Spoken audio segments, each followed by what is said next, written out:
Hello and welcome to the Preston Journal sportscast with me, Alistair Gill. This week we're going to be looking back at the midweek defeat to Middlesbrough, the loan signing of Elliot Ward from Coventry and this weekend's match against QPR. With me this week are Jamie Bullen, Jonathan Lord and Tom Jordan.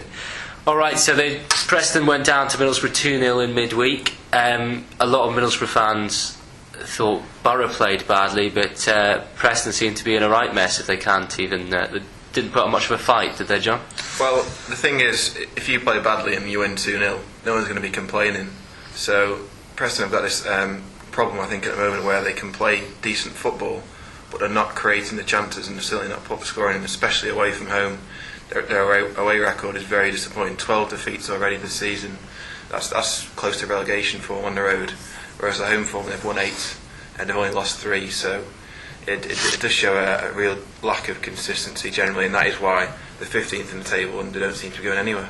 I think people are very quick to criticise PNE, but you've got to bear in mind that in the last week they've played 2 teams away from home that 6 months ago were playing Premiership football.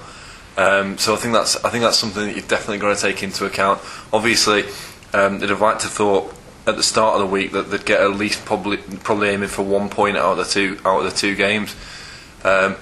But yeah, again, we're seeing the fact that they're not defending properly and they're still leaking goals. Whether or not Elliot Ward will help with this is yet to be seen. Yeah, what do we think of Elliot Ward? Is he someone who can have any impact? Or I think he is. I think whenever I've seen him play, he's always been very solid. But I think he does lack a bit of strength, which the one league, arguably in the world, he needs strength in is the Championship. And I think he does lack pace as well. So I for one, am not 100% convinced that he's the right answer to stop PNE leaking goals. Well, Yul Mawene and Liam Chilvers have reportedly both signed new contracts. So do we see those two, still staking a place in the team, or is Elliot Ward going to push them out? What's Ferguson's thinking here? I think Mawene is crucial. I think when he plays, Preston are not only quite strong defensively, I think he also offers an attacking threat. I think the Ward introduction, I think he probably will play back up because St Ledger and Mawene, I think, will be Ferguson's preferred partnership. But with if injuries do come his way, I think Elliot Ward has got a good chance of staking his claim for replacing the team. And if he does do well, then at the end of the season, we might see if Ferguson makes a move for him. Yeah, Ward is out of contract at the end of the season, so he's basically playing for his future. So if he does impress, just get on the pitch for Preston, he's got a good chance of earning a contract at Deepdale. Obviously, it's been reported the financial crisis that. Well, I say crisis. They're obviously having problems off the pitch, PNE, in terms of money.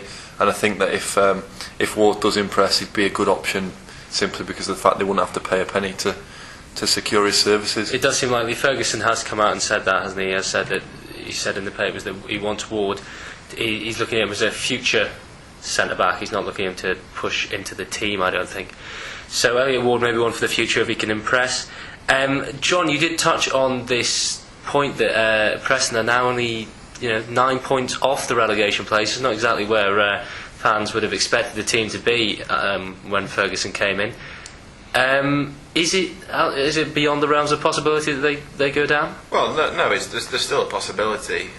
You wouldn't have thought they'll get dragged into it, and there's enough teams between them and the bottom 3 to suggest that there aren't in too many problems at the moment. But you never know. I mean, a couple more defeats and they could easily be stuck down there. I would expect they'll do enough to survive. They only need probably a couple more wins to make sure they're going to stay up, and I don't think it'll be a problem for them. Jamie, you're a Palace fan, one team that's been sucked down there. Do you think you could? Is Palace a better team than Preston?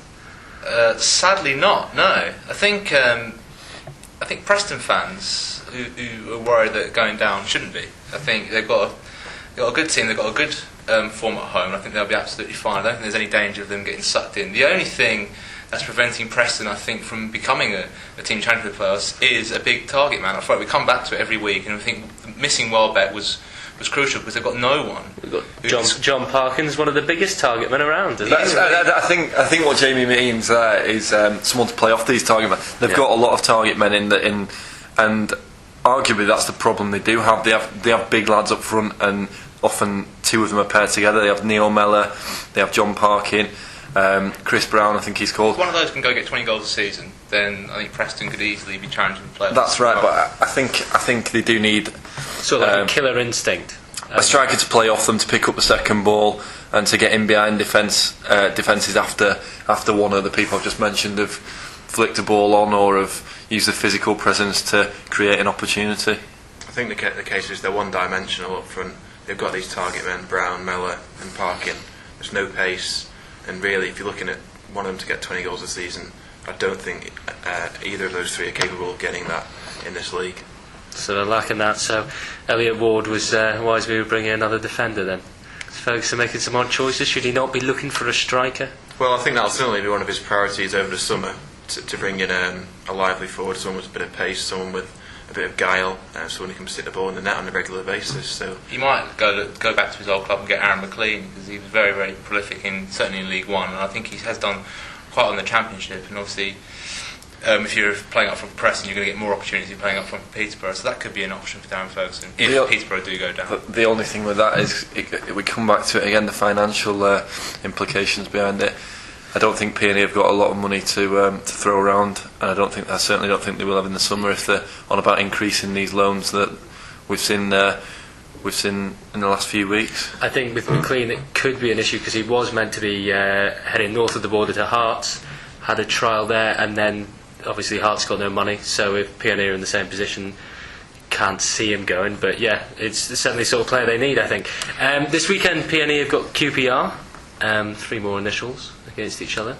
Neil Warnock there, he did a pretty good job at Palace up until they got hit by that points deduction. But do you think he can replicate it at QPR? QPR going off too much for Preston, Tom? I think there's a big buzz about the place at the moment, obviously because of there's been so many managers there in recent years. I think I read 11 in the paper the other day.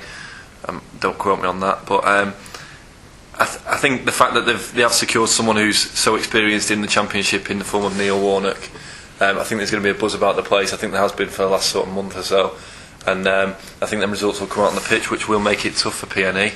But your first win in a while has got to come from somewhere. I don't see why they can't beat QPR at home on Saturday. Yeah, Preston are strong at home. I think a lot depends on which QPR team turns up. They can be a very good team. They can pass the ball well. Got talented players like Adel Tarabt, probably good enough for the Premier League, I would say, from watching him this season. However, yeah, you just can't predict a QPR team. I think with Warnock he will instill a bit more grit and a bit more determination, which was probably lacking under the previous manager. But yeah, it's a difficult one to call, really. Tom, you were shaking your head at the idea of Tarab's Premiership quality there. I don't think I've seen him a few times. I saw him when he was at Spurs, actually.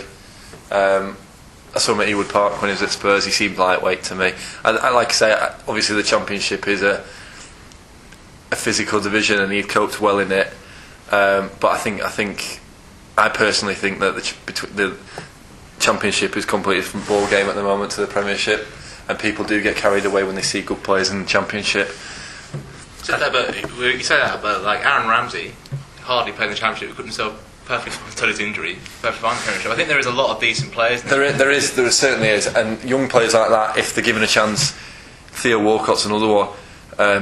It's completely different if you go into a club like Arsenal, where you're gonna, even if you're a half decent player, and you go and get coached and you learn about the game by people like Arsene Wenger.